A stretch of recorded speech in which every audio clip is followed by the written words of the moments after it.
Hello, today I'm talking with Audrey Lucas, Senior Partner at McKinsey Company and a GREATER MSP board member. Audrey, thanks for joining us. Oh, thanks for having me, Peter.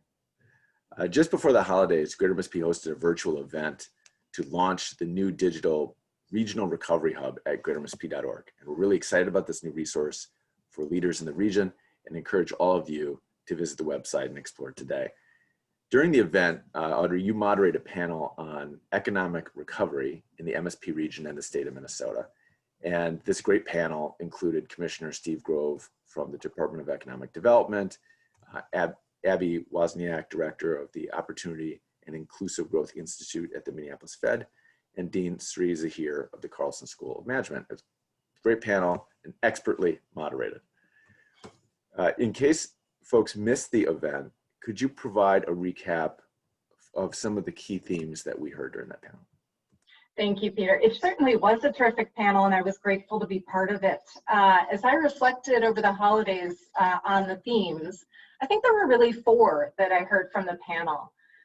First, the panelists commented on how this is a really unique recession due to its disproportionate impact, both on the service industry and on lower income and BIPOC workers in particular. Now, we talked a lot about telework, and we talked about how it made it possible for many sectors to continue to work, but that's benefited mostly white-collar workers. And recovery is going to make it important for employers to rethink their hiring practices, for state policymakers and for educational institutions to rethink their workforce development and training to really address these disparities. Second, the panel took a lot of time to think about, what was really required to help, stimulate recovery. And, given the panel took place ahead of the holidays, there was a lot of discussion on the imperative of the federal government to play a big role with additional stimulus. It was an important part of the first phase of the crisis, and the panel saw it as an important part of the, in the second phase of this recovery. Third, the panelists expressed a lot of optimism for the region. And this optimism was based mostly on the fact that our region and our state really is collaborative in how it approaches solving problems and how it leverages all the different resources of the region. And then finally, as you described earlier, we discussed how important the Recovery Hub is and the value that it has to many employers and other stakeholders. The panelists were really excited that it takes a real-time look at indicators of recovery, and it helps really tell a deeper story of recovery that employers can use to help discover, what kinds of things they should be doing, how they should be thinking about return to work, how they should be thinking about hiring, which segments of the economy are most affected, and therefore how they might need to adjust their own, policies to help those individuals. That's a great recap. I mean, that's what I heard as well. And picking up on where you left off, it's hard to get a sense of what's going on in this economy because there's so much change, and it's different factors matter during this pandemic recovery than things that we're used to tracking. And so that was part of the impetus for the Recovery Hub to put new kinds of metrics together in real time so we can get a better sense of what's going on. In that spirit, since the event on December 16th, a lot has happened that has a bearing on the current and near future state of the economy, including Governor Walz signing a state relief package into law, a loosening of restrictions on restaurants and bars, the passage of a major federal stimulus package, a sharp decline in cases in Minnesota, thank goodness, and the start of large-scale vaccinations. So in general, a lot of good news. So here we are just a few weeks later, but moving into a slightly different economic and public health reality. In your view, how are some of these state and federal policies impacting and how will they impact the economic recovery in our region? And where might we be seeing that already showing up in the data? Yeah, thanks for that, Peter. It's interesting, the Recovery Hub really was designed to give us a view into these different dynamics of this recession, to both understand the public health and the more, economic and labor indicators. And what was interesting as you think about, where we were in late November, early December, as the governor dialed back restrictions, we saw a drop in total non-farm employment. We saw an uptick in unemployment insurance claims, and we saw restaurant bookings drop to almost zero, and frankly, small business employment decline as well. All of these signs had been showing signs of recovery before these restrictions were put in place. What's interesting is the restrictions may have had a lot of pain, frankly, for our labor market, for our people, but they did have a very encouraging impact on COVID and on the public health side of the crisis. And so we have seen, since those state restrictions took effect, that the daily COVID cases in the region have dropped. They were at about 4,000 on a daily basis to less than 1,000. So this tells us, that the state restrictions, while they have a very painful impact on our labor market and on employment, they have really helped to slow the spread of the virus, which we know is imperative for ultimate economic recovery. And so, as we look forward to the state loosening restrictions this week, we expect to see improvements in many of those employment metrics that I mentioned, specifically in small business employment, restaurant bookings, and certainly a slowdown in initial unemployment claims.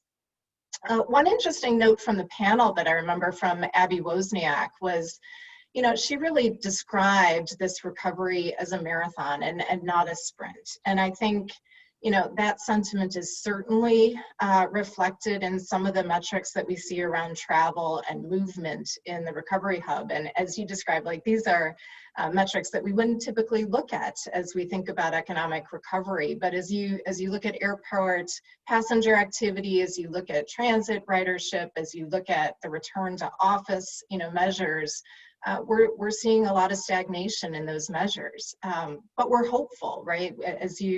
As you noted, the vaccination rates are going to continue to increase, and with that, we're very hopeful that we're going to see improvements in these elements of recovery.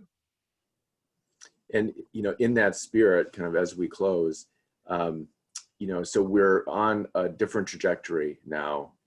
We're hopefully entering a period of kind of managing reopening, and a more stable trajectory on recovery rather than managing the pandemic. What should employers be thinking about, now kind of for the next quarter that might be different from what they were thinking about, a quarter or two ago, as we move into 2021 and we start to wrap our head around a different kind of reality? Back in March, no one ever would have anticipated what it is to move into a pandemic economy. And it's probably also equally true, it's hard to imagine what it is to come out of it, because we've never done that before either. So any thoughts about how employers should be thinking about this and preparing for it? Yeah, I may have some, pretty broad perspectives on this topic, because every situation, every sector is quite different, Peter. But honestly, the first priority for employers has to continue to be protecting the safety of their employees, their customers, their suppliers. While the rollout of the vaccination that you and I described is terrific news, and we're all extremely excited, we don't anticipate, or generally experts don't anticipate herd immunity until Q3 or Q4, and that has impact on return to work. And one of the things that many of employers around our region, and certainly around the nation, are contemplating is, what does return to work look like? How do we keep employees safe? How do we keep some of the special nature of what we have achieved over the past several months together? How do we preserve that? Because many employees do appreciate some of the flexibility that working from home has allowed them. But on a different note, we have seen, not only in this recession, but in previous recessions, that the gap between the top and the bottom quintiles of companies, as you look at them by really any measure, but economic profit is one, widens during recessions. And COVID-19 has really amplified that trend. And we've seen leaders in different sectors, do things in common.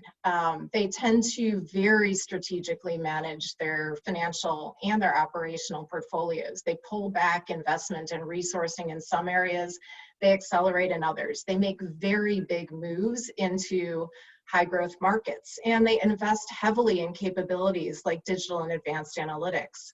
And we anticipate on that last point that COVID is only going to amplify and accelerate the future of work trends that you and I, Peter, have talked about over time. So you can anticipate a pretty large scale shift in individual employer and the region as it relates to the kinds of roles and capabilities that are going to be most, desired. And, the final thing that I just want to, go back and amplify is, companies in our region, of course, across the nation, but really in our region have done amazing things during COVID. We've learned, how deadlines can really drive decision-making. They can really drive partnership and experimentation in a lot of ways. And we've learned that working together through a crisis can create deep trust. And, just as a parting thought, I'd encourage all employers to figure out ways to preserve really the best of how companies work during COVID. Those are great thoughts, helpful, timely.